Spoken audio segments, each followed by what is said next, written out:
FORA.tv. The world is thinking.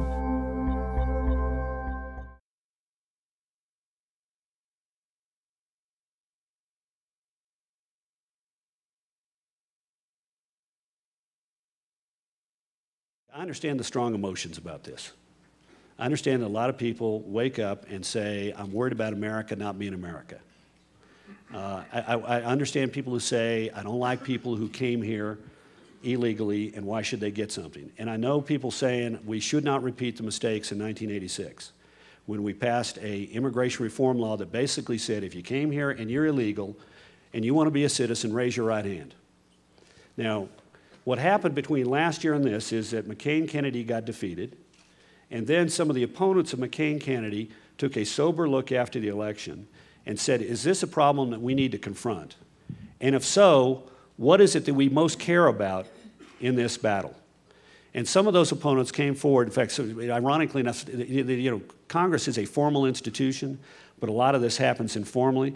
Part of this sort of sounding each other out back and forth took place during a hunting trip in which two of the opponents of it said, we were opposed to McCain-Kennedy because we're worried about the future flow. How do you remove the magnet, the attraction for future flow of illegal immigrants? You can't remove it entirely by having a temporary worker program. You can only remove the magnet by making it impossible for somebody who's illegal to get hired. So we're willing to engage in discussions about a grand compromise in which we get border security, temporary worker, resolving the status of the 12 million, or 8 million, whatever number it is, and as long as a component of that is employee verification in a way that makes it likely that we will not have this repeated again 10 years from now. And thus began all the discussions about that ended up in the grand bargain, in which, for months, Secretary Chertoff and Secretary Guterres met quietly with a wide variety of people on the Hill, Democrats and Republicans, to basically serve as honest brokers, provide facts, encourage the conversation, and we came together with this piece of legislation. They did, and we backed them in doing so. And frankly, you could take any single element of this thing and be unhappy about it. But taken all together as a package, it put America in a very positive new direction on immigration. First of all, it locked into place the things that we're doing on border security, which I want to come back to in a minute. Secondly, it created a temporary worker program where willing workers could be matched with willing employers for jobs that Americans are not doing. And believe me, we're getting tougher on the border so that it's getting harder for people to get here. And as a result, we're seeing some impact on our labor market. In the early 90s, as I said last year, you could get yourself a coyote for $100 to $150 to get you across the Texas-Mexico border. Today, it's now $2,500. Last year, it was between a range of about $1,500 and I think $2,200, and it's continued to escalate. October of '06, they count Texas and Oklahoma for ag labor reporting statistics as one market, and they give an annual number, October over October. October of '06 over October of '05, there are 23% fewer farm laborers in Oklahoma and Texas than there were in '05, and wages are 7% higher. Now, I don't think there are 1/4 fewer farm workers because we're growing 1/4 fewer cows and crops. It's getting that much harder to get across the border. So, willing worker, matched with a willing employer in a temporary worker program. Employer verification, which was one of the elements that allowed us to bring people across from no to yes. And what employer verification said was, look, we've got a lot of very good corporate citizens in America trying to do the right thing. But it is impossible for us to do this with the system that we now have in place. A woman came to me with a landscaping company and said, I hire 12 or 13 people a year. Don't count on me to be an expert in document fraud. And we saw a clear example of this in the Swift meatpacking plant case. One of the things that we've done as an administration is we've said we're going to have a policy of deliberately going after people who knowingly hire illegal aliens. Now, Swift did not knowingly hire illegal aliens, but we stumbled onto the back end of a process that was involved in providing fraudulent documents to people to go get a job with Swift. Now, Swift was a good corporate citizen. They had an HR department that asked the right questions. They had lawyers advising them, so they went up right to the line.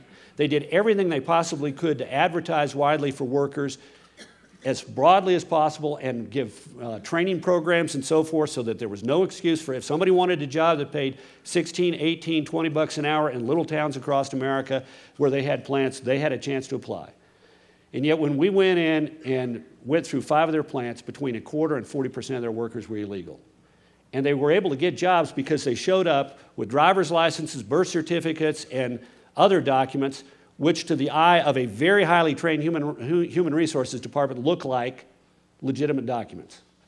So the employee verification part of this was really, really important. And then finally, the issue of resolving the situation of the 12 million. We didn't repeat the mistake of '86 where it said, you know, raise your hand, you're now a citizen of the Estados Unidos. We said, if you want to become a U.S. citizen, you got to surface. And the first thing we're going to do is we're going to take your 10 fingerprints, and while you're sitting there, we're going to check those 10 fingerprints. This may surprise you. You know how many fingerprint checks are done every day in America? On average, 3.2 million. So doing a couple 100,000 more fingerprint checks, because it's all electronic, just put it on the pad, takes a picture, runs it against the database. So we can find out, did you do something bad while you've been here? We're going to give you a card, and over the next 2 months, we're going to then go do more background checks on you. And if you then want to stay in the United States as a temporary worker, you pay a fine and a processing fee. And you pay an impact fee to help relieve some of the local governments of the cost of health and education. You get to stay for 4 years. At the end of 4 years, if you want to stay another 4 years, you have to pay another fine and fee. You stay 4 more years, and then if you want to adjust your status and get in the line to get a green card, you have to go to a U.S. consulate outside the United States, pay another processing fee to pay the cost of the whole project, and then wait up to 5 years to get your green card in order to then become a citizen. During this whole process, at the beginning, you have to demonstrate that you either have English proficiency or you're enrolled in a class to help you learn to read, write, and speak English. And at the end of the process, before you can become a United States citizen, you have to show that you can read, write, and speak English and take a civics test that is more than, where is the capital of the United States? A, Washington, B, Buffalo, C, Aspen. Now, this was a good bill. It had flaws, and I could point to, you know, there are things in it we didn't like, there are things that everybody didn't like. But it put us on a rational course. It also did a couple other things that were really important to the future of the country. We have an immigration system today that says there's a priority for you coming into the country based on whether you are related to somebody already here. If you are an uncle or an aunt or a mom or a dad or a brother or sister, niece or nephew, you get more points and get a higher priority. This dialed the system away from that to say that the priority is now on the 3 E's.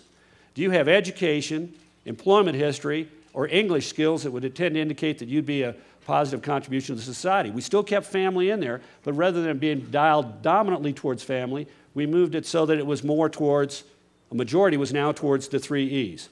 The other thing we got is a system in which people who want to become a U.S. citizen wait forever to become a U.S. citizen. And as part of the grand bargain, we said that everybody who's standing in line today is going to be processed in the next 8 years. Because some of those people will have to wait 20 and 30 years to come into the United States legally if the system continues as it was. Now, it's a good system, but it is, I readily admit, a contentious and enormously, it's something that's deeply emotional to people.